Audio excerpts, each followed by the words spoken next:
What's up, fam? Welcome to the mid-season recap episode of Shut the Hell Up and Sell Unfiltered. And let me tell you, it is hot in here. Quote, Nelly, it's hot up in here. Here's the thing though, it's not because I live in Atlanta. It's because we blew up the spot. I don't believe that I'm certainly not a naive individual. I like to run to reality. Or as an old friend of mine used to say, run to the truth, right? And accept the truth for whatever it is. So I'm not someone that lives in a world of what I hope things are, or wish they would be. I have one foot solid in reality at all times. That said, I got some surprises this year. I got to tell you, with launching this series and this new show, I knew that we would ruffle some feathers. You know, some people wouldn't like some of the things that we're coming to the table with, but I try to preface everything with the focus and the goal of this, because one of the things I see in a lot of industries, because of easy access to creating platforms, is a whole lot of ranting and no actionable prescriptive direction. And it's just a bunch of talking, it's just people ranting about how they wish things were and upset about how things are without bringing any solutions. So everything that I do is focusing on a growth mindset, and this show is about growth mindset. Hey, before we get into some of these key learnings that I took away from this season, and we're going to show you some clips for those of you guys that have missed some of the episodes. We're going to throw some clips in here so you get some highlights. It's going to be a real fun experience. But I want to encourage you all to go to my Substack. Go to my Substack, subscribe to my Substack. And the reason for that is we're going in on Substack. I love all the platforms that we are currently delivering media on, and each of them serve a great purpose. As you guys know, I love LinkedIn. I'm a LinkedIn learning instructor and love the platform. However, Substack's allowing me to go in deeper and have these raw and real conversations directly with you all without worries about algorithms and all those other things. So please make sure that you go and subscribe to the Substack, to our Substack channel. Here to show up and show out. Here to show up and show out. What? Here to show up and show out. Here to show up and show out. Yeah. Welcome to Shut the Hell Up and Sell Unfiltered, the podcast that's not afraid to tackle the uncomfortable truths and bad habits that keep you from reaching your potential. I'm your host, Ronnell Richards, award-winning sales expert, author, and top influencer in technology channel sales. Each week, I sit down with industry influencers and top performers for bold, honest conversations that are designed to cut through the noise and deliver real, actionable advice that you can apply immediately to grow your career and boost your sales success. No fluff, no excuses, just real talk, real influencers, and real results. Let's get into it. Here to show up and show out. Here to show up and show out. Yeah. All right, so let's get into it. First, what I learned. I think the biggest thing I learned is that y'all are defensive as hell. So we had, some great guests. All of our guests were fantastic. All of them were vetted by me. This is not the type of show where you just reach out to me and say, hey, I want to be on your show. No, don't work that way. Or where I am thirsty for guests. I am not. I am vetting people. I am making sure that the people that we bring on are worthy of your time. And in order for them to be people that are worthy of the platform, they got to check boxes. They have to have experience. They got to be courageous. And they have to have a very specific expertise, a level of thought leadership in our space. First of all, everybody has an opinion, right? Get it? We all know that whole thing, opinions like assholes and all that stuff. Everyone has an opinion. But what I often tell folks, especially as they start on like a social media journey and all that, or whatever, a business journey, and they're looking for feedback and all that sort of thing, is that everybody's opinion ain't equal. I am very conservative with, in terms of the people that I solicit for opinions. So that said, when we created the show, same thing.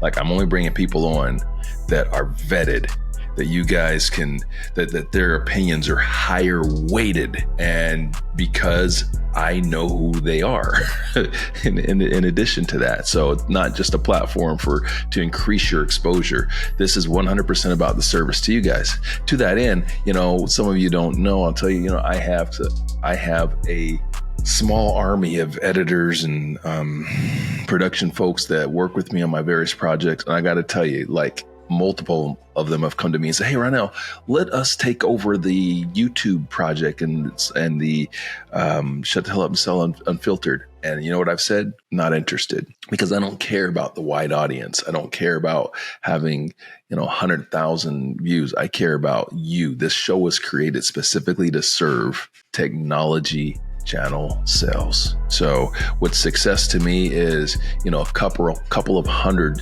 views on Dave Dyson's episode, or a couple hundred on Heather K. Margolis's episode, or any of my guests, because those are qualified views from you, and that's powerful. So again, I found a lot of defensiveness, meaning that when we dropped episodes and we had these people with their strong, again, vetted, qualified opinions, what I found is that many of y'all, I'd get some calls, some DMs looking to defend the other side of it. That ain't what this is about. This is about growth mindset. I saw many people looking to defend and say, "Hey, listen, well, such and such had this opinion. Well, let me give the counterpoint." There's no counterpoints in this. There's just experience. There's just opinions based upon that experience. So, what I'm hoping that as we continue to grow this show, that people understand this is all about growth mindset. One, take it personal, but don't take it personal. Take it personal in the sense that, hey, I want to take it personal. I want to be, to impact the industry. I want to be a better professional, all those sorts of things, but don't take it personal like it's an attack on you, right? Take the information, have a growth mindset. Know that these people are giving opinions that matter. And if you want to continue to be successful in this space, or if you want to establish your success, these are people whose opinions you should absolutely value. Speaking of opinions, we started off our very first episode with Dave Dyson, and there was a reason for that, because I knew Dave would set the tone as in terms of how this show is going to be. Dave would come with the courage. Dave would come with the fire. He would come with the give no fucks sort of attitude, like, for lack of a better way to put it. And the first thing that Dave taught us in his episode is that you can't buy him. You can't buy the loyalty of these guys anymore. Why is this important to you? It's important because if you are someone that works for a technology supplier, there are 1,000 of you, 1,000 companies, which means tens of thousands of employees, sellers, channel managers, so on and so forth. So you have to think about how you can set yourself apart. And if your strategy is simply to try to buy market share, well, Dave told you it's not the way to go. At a point in time, I think that you would agree in our industry where it's kind of an inflection point, right? Like, we've had a lot of success, and that success has brought us a lot of attention, brought a lot of competitors in the space, brought a lot of money in the space. And some of the things that we had been doing in the past to be successful, they're not going to fuel us. They're not going to help us in this next level, in this evolution of the business. And so I could think of no one better than you to start to have this conversation with. So the floor is yours. I need something from you, Dave, that hot topic that's top of mind for you right now. That's an area of improvement. It's an area that this is Big Brother Ronnell and Big Brother Dave saying, "Hey, listen, guys, this is an issue." And then we'll talk about how to address it. What you got? Oh, man. Can of worms you're opening up. But I was going to say, you got to talk to your booking agent. Shutting the hell up and selling are two things I'm actually terrible at. So, but coming out of the Vegas show, one of the things, the way my mind works is when all of us are together in one place, I'm paying a ton of attention. It's not just running from meeting to meeting, which we all do there, and seeing old friends. I always call it my version of a high school reunion, since I've never bothered to go to my own high school reunions. And I love so many of the people there, but I'm always trying to spot the trends technologically, but more so like the vibe of everything that's going on right now. And when somebody asks me, somebody who runs the show, hey, I always like getting the one sentence, what is Dave seeing? And I say, I see a lot of fear right now. And you know how that our space, our industry is afraid, because the bravado goes like dialed to 11. Everybody's like, oh, we're killing it. It's so great. It's my reverse channel indicator. When people are chest slumping, I'm like, oh my God, we're about to have a recession. and when people are like, hey man, I'm humble, I'm staying in the grind, that means everything's going great. So it's almost an inverse thing. So there's a little bit of fear right now. And I spoke at the thing. I got to moderate a panel with the TSD CEOs, which was super fun. Yeah, I saw that. But I talked about, I sort of put it out there. Can we all stop pretending it's 2018? And I had a friend put this so succinctly and so perfectly, because I asked the people I respect, like, what are you seeing? And he said, everything has changed and it's all still the same. So we're acting the same in spite of the evidence. The evidence is it's all changed. Everything has changed. Yes. Yes. Good and bad, by the way. Change in a vacuum is there's no judgment on it. It's good and bad. A bunch of money came in, right? A bunch of outsiders came in who don't really understand how this business works, and they're driving a lot of the narrative in the conversation. I think some of that is bad. I think some of it is good. I have friends who hustled and were grinding for 30 years in this business, who found an exit and were able to capitalize and take money out for their life worth of work in this. I love that. I also think some of the money guys looked from the outside in and said, oh my God, there's guys like Dave Dyson, wildly successful. This guy should be loading trucks, right? So imagine us with our wisdom and our money and our capital and our MBAs from the best schools. We are going to come in and we're going to reinvent and dominate this space. And they miss something really important. It's still about the people. It's still about the people. And we're missing some of that people parts because we think now it's just scale and throw money at it and turn those particular knobs. And those things are helpful, by the way. I like that the outside guys came in and they legitimized the space. Yep. 6-7 years ago with a multi-million-dollar business, I couldn't get a bank loan. They were like, yeah, we can give you a line of credit. Just put your house up against it. I'm like, no, I have a ton of money in your bank right now. And they're like, but it doesn't make any sense. We don't understand it. So now that everybody sort of understands what this is and how it works and why it's valuable, we have this next phase of where we're going, which is upmarket, where I've always lived, by the way, more professionalized, and you better have a value add beyond, hey, I went out and got you 3 quotes for something. So there's so much change happening. And what happens when change is happening broadly? People want to hold on to what's familiar, what's comfortable, and what feels like it has always been the safety blanket for them. The safety blanket's gone. It's been ripped off of all of us. It's been lit on fire and thrown in the dumpster. We all have to adjust and adapt and relearn some things right now. And I've been talking about this a lot. We have to start leaning into each other a little harder. We have to start playing favorites. You want a pet peeve of mine. I spoke about this last year at Alan Sandler's Partner Summit. I kind of picked on the channel folks in the audience of, hey, the way to my heart is to take me out for a T-bone steak or a tomahawk ribeye. And I was like, just kidding. I don't care about your steak. I care about people who understand my business and want to help see it grow. Thank you. Thank you. I want you to really deeply think about it. And by the way, the questions I get asked, if I ever did it to my clients, I work with some of the largest companies around. If I walked in and said, why aren't you giving me more business? They would call security. I get that once a week. Why aren't you giving us more business, Dave? I'm like, why don't you know anything about my company or what drives us or what motivates us or how we get clients or how we go to market or what makes us special?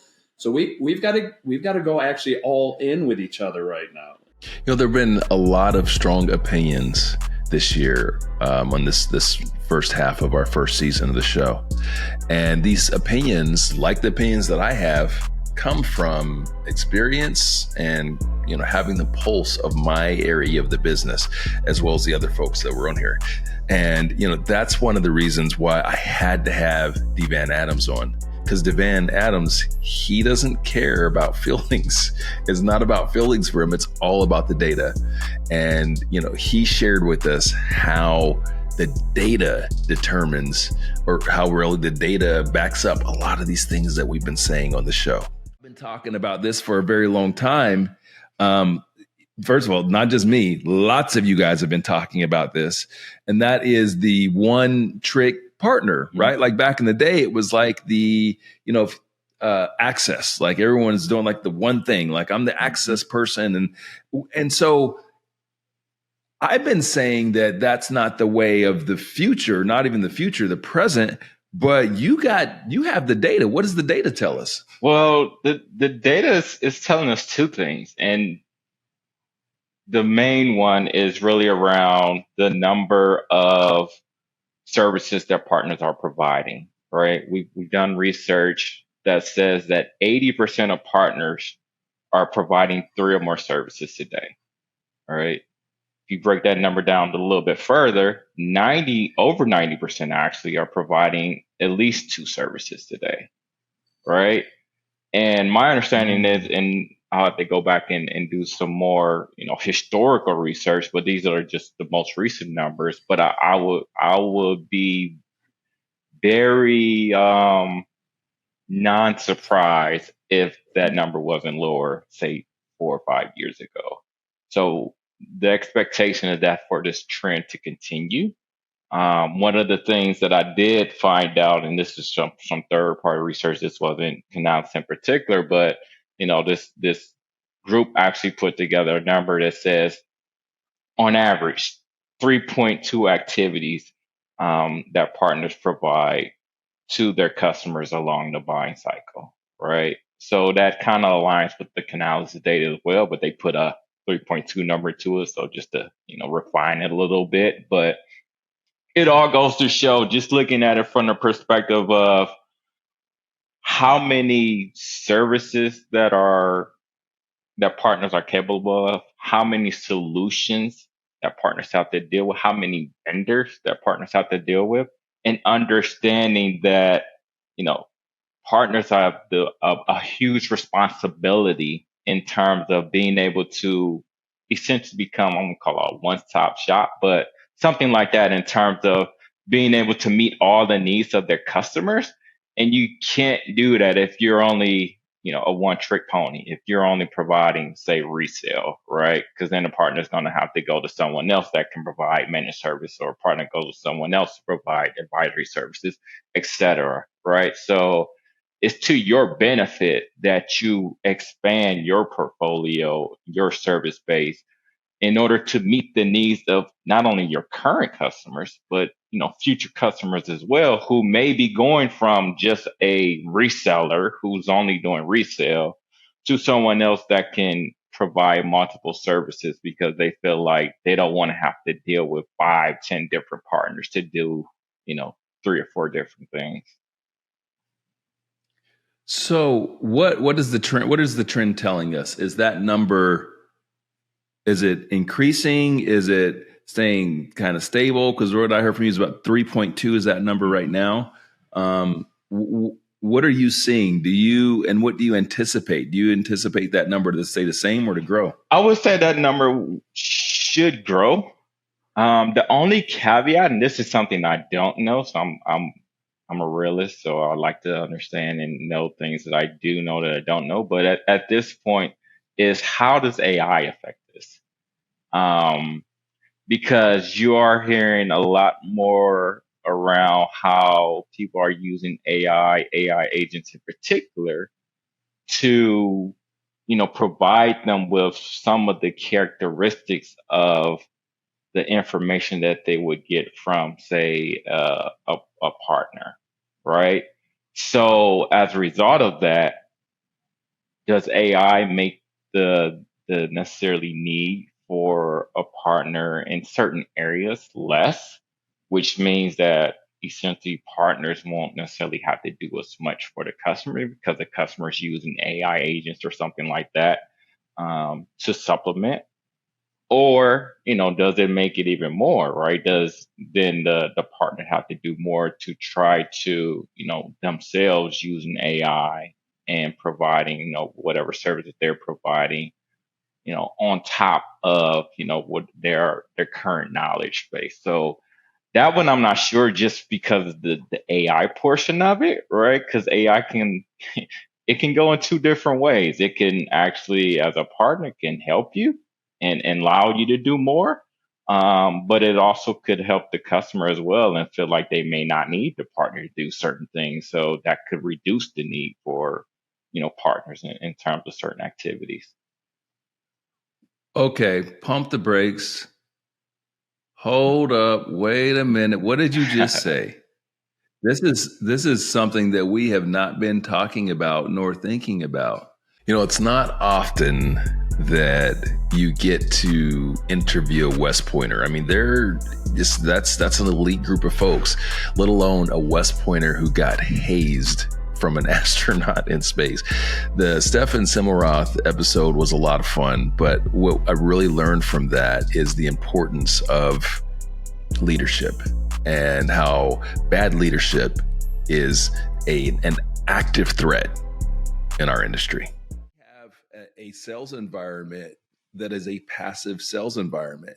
And so, a lot of folks in that ecosystem, be them channel managers, partner development managers, whatever, don't have this, the skill sets to drive revenue. Yet there is a requirement to deliver analytics, to hit KPIs that are largely, in some cases, bullshit.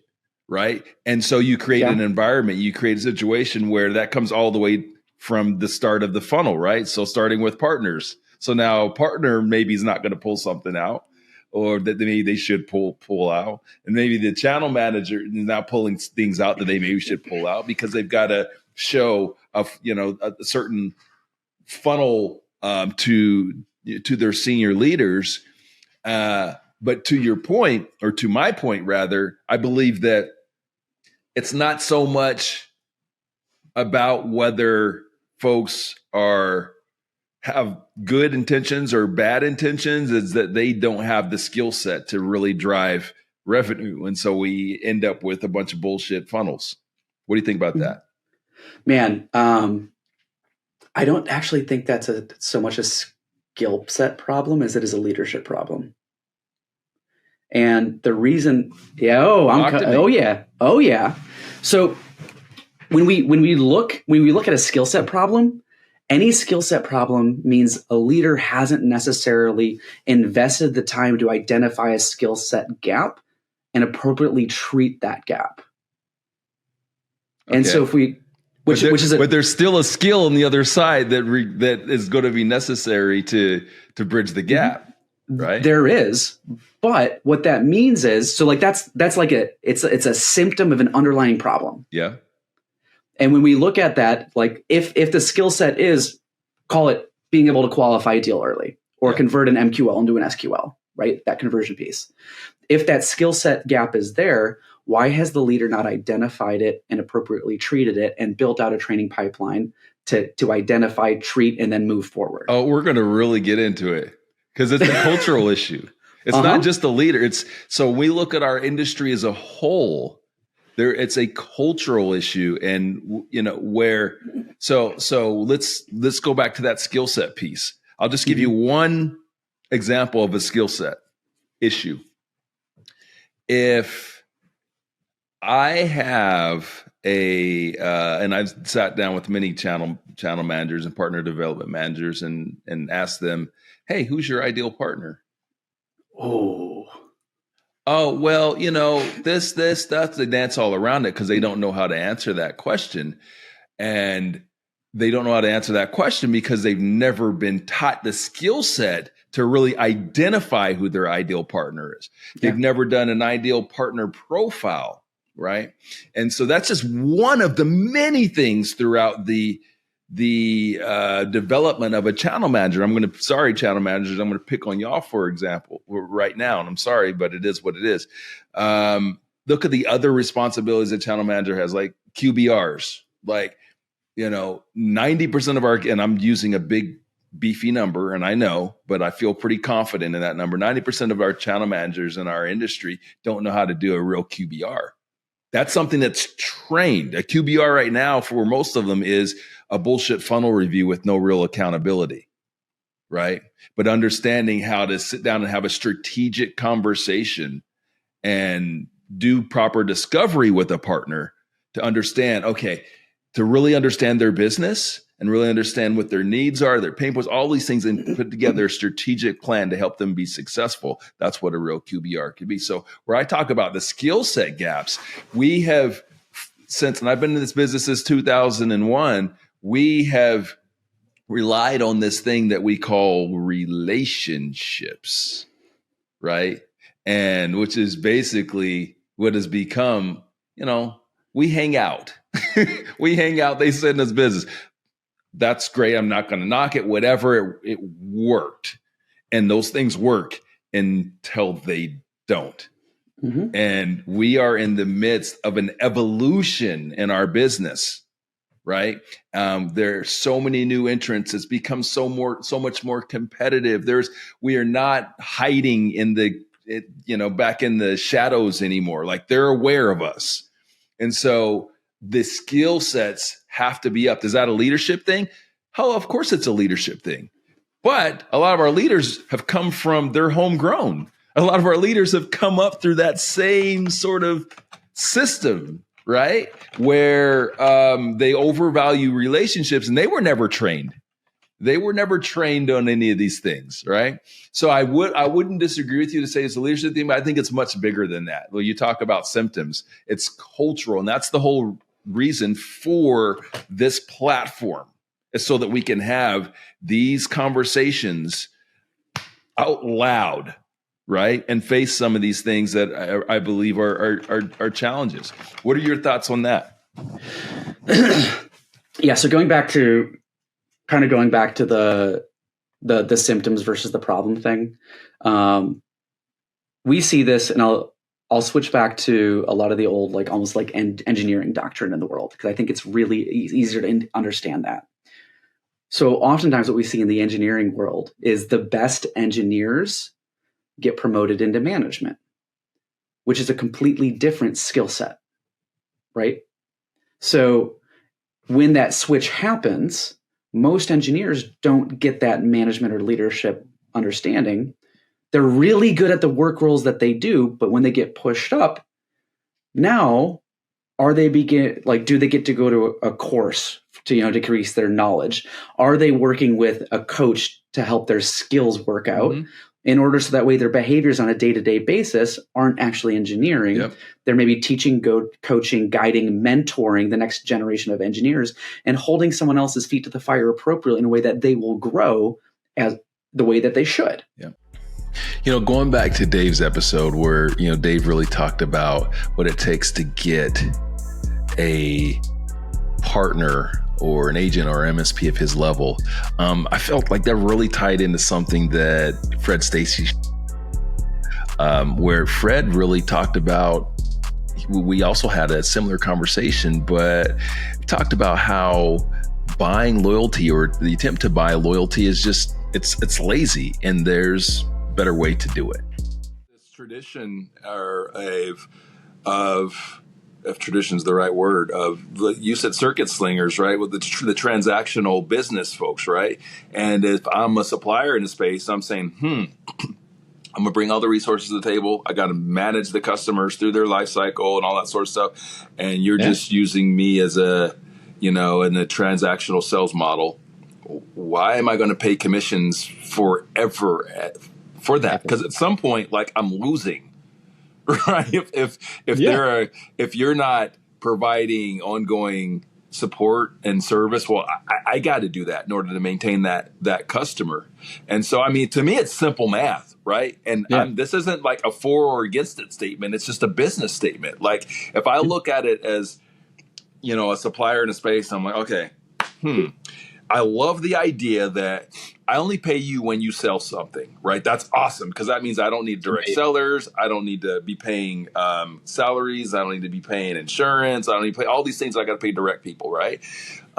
So you sell something and I pay you. Great. I love it. And it makes a lot of sense. But at what point is it that, okay, especially if they're not providing, again, service and support, at what point do you get to that point of where, okay, where now it's not profitable anymore? Is it 2 years? Is it 3 years? Is it 5 years? I don't know.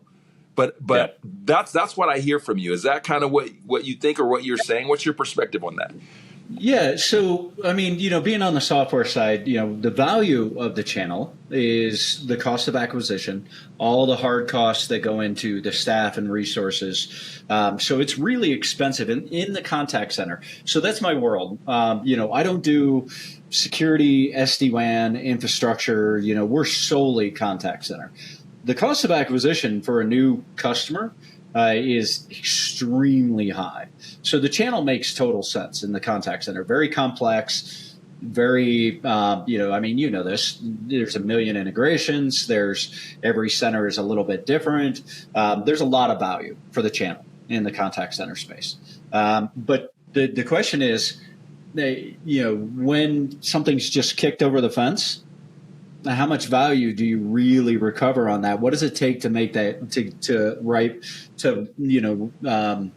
pay off that CAC, that cost of acquisition? So let's say 1.2, 12, 14 months, depending on the product, kind of makes up that CAC. Now, what does it take to pay off the actual people and resources? But that argument, even amongst itself, to be really good in the channel, you need channel managers, you need people regionally, you need to spend on MBF funds. The game, so there's a calculation there that exists, and I think it's going to be significantly different depending on CCaaS versus WFM versus conversational AI and all the technologies. But there is a number for every company where that number no longer makes any sense. However, if you look at the volume that the channel does, as long as that volume doesn't drop, people can go out to NICE 5.9, look at their quarterly earnings, see what they produce from new business revenue quarterly from the channel,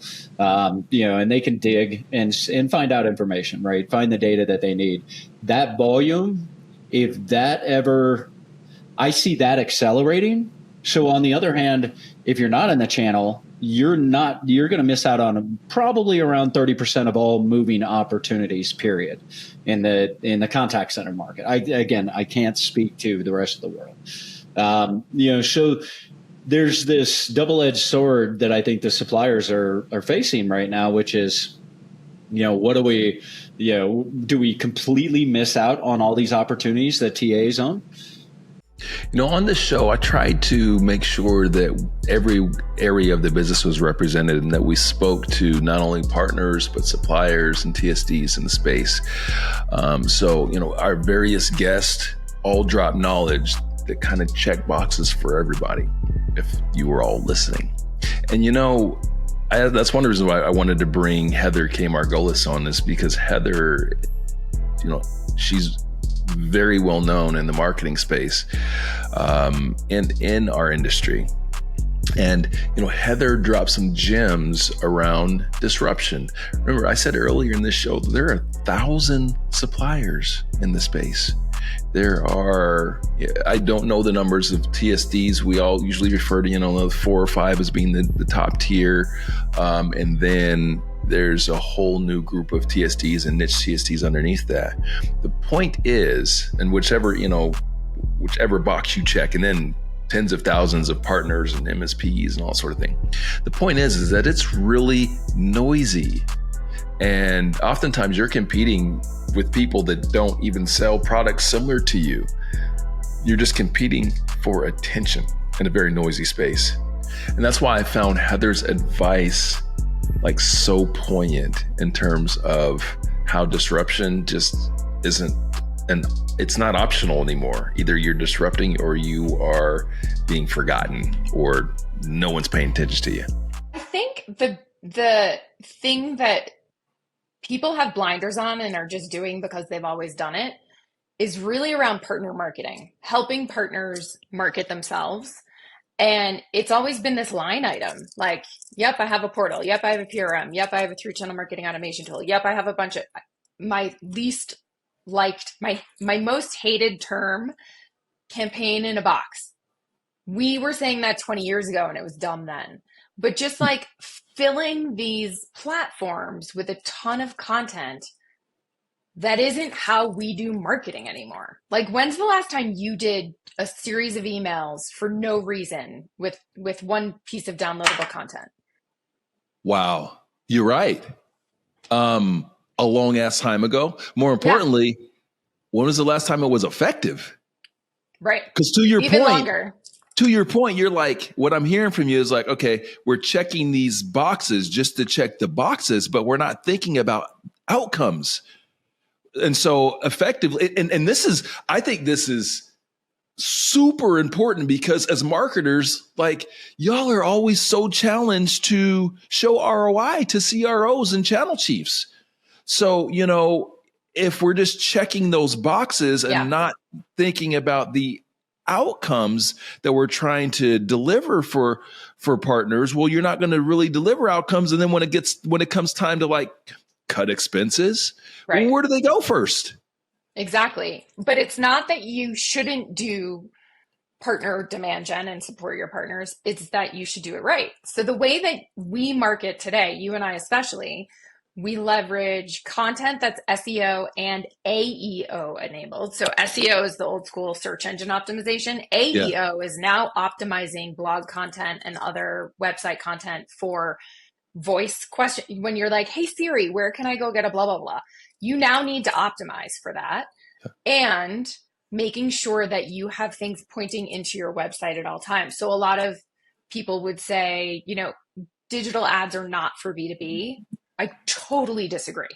Totally disagree. So helping your partners do Google ads, display ads, retargeting, if they serve more regional clients than Instagram and Facebook, definitely LinkedIn. Like there are so many things that you could switch out the money you used to spend on the emails and the events and switch on this more inbound strategy.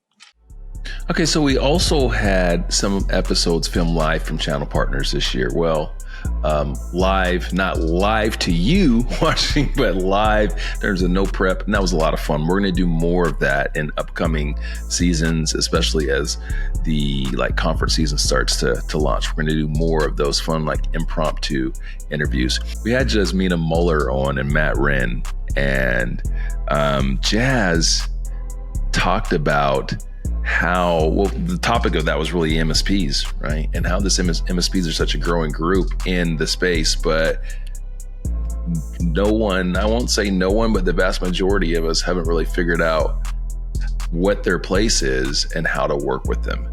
And this is super important because this is a massively growing population, which means a great opportunity for suppliers and for TSDs that can figure out how to best work with and partner with MSPs.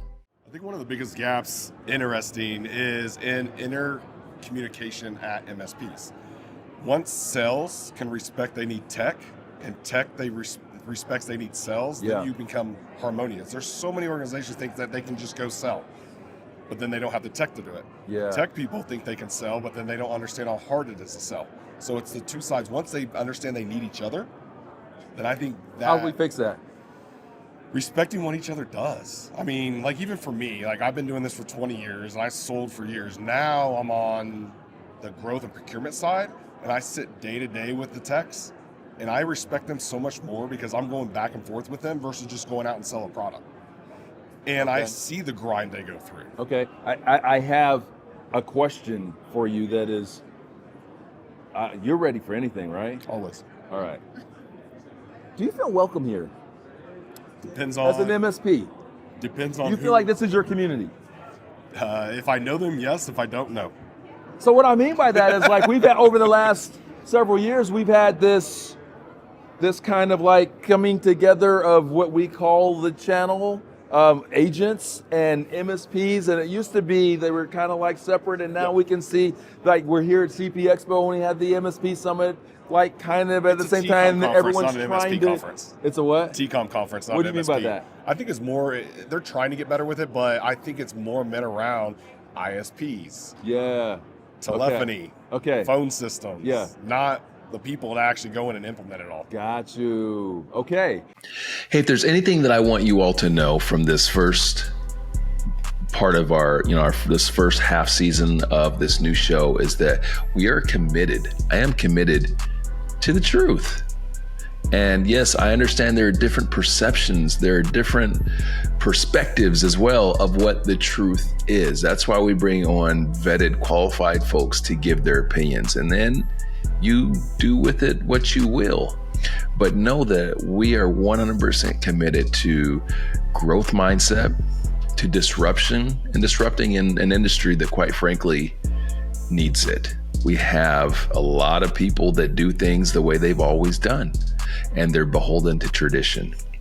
While I believe tradition is something that we respect because it matters. There's a lot of great people that have put in a lot of good work to get our industry to this point, and we need to respect that. But part of respecting it is understanding that we have to take it to the next level. Respecting the work, respecting the sacrifice means that we have to do things and we have to carry on that great work that so many have done, the groundwork that they laid. That's what respect to tradition means to me.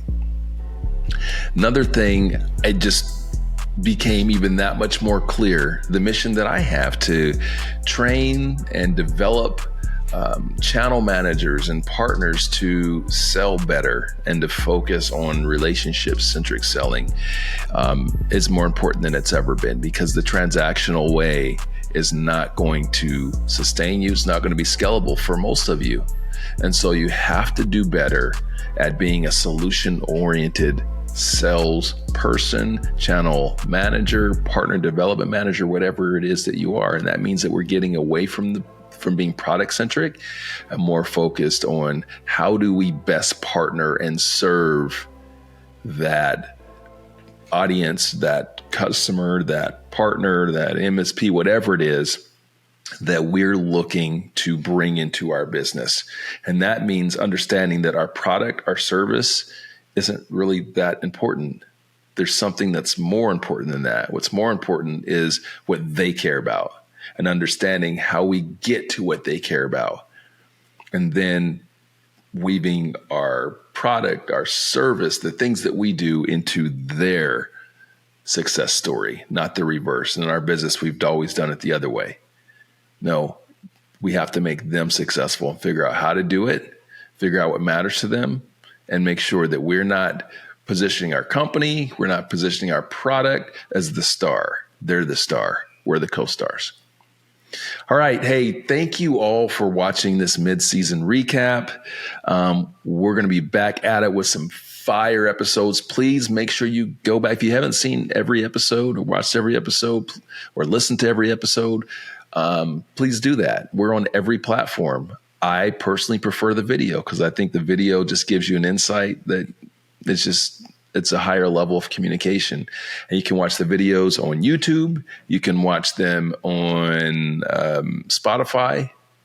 And I don't know, maybe Substack? I don't know. Is it video on Substack? I don't know. Might be, might not. But absolutely on YouTube and on Spotify. But again, if you're not into the video and you want to just do the audio, we're on the other platforms too, like Apple. Thank you for watching. If you have some topics that you want us to talk about, let me know. Drop them in comments, DM me, however you want to get over to me. I know that these topics are sensitive for a lot of you guys, and it takes putting yourself out there and being vulnerable. And some of you guys aren't in a position to be vulnerable, and that's okay. So shoot the topics over to me. We'll talk about them, because it's through that uncomfortability. Well, that's where growth happens. All right. Thanks for watching. We'll see you in the next episode. Thanks for tuning in to Shut the Hell Up and Sell Unfiltered. If you found today's conversation valuable, make sure you subscribe, rate, and review the show. For more resources, including gap assessments, custom sales consulting, or online courses designed to take your sales game to the next level, visit me at ronnellrichards.com or head over to sayless.academy. Until next time, remember, stop talking, start listening, and shut the hell up and sell. Here to show up and show out. Here to show up and show out. Here to show up and show out. Yeah.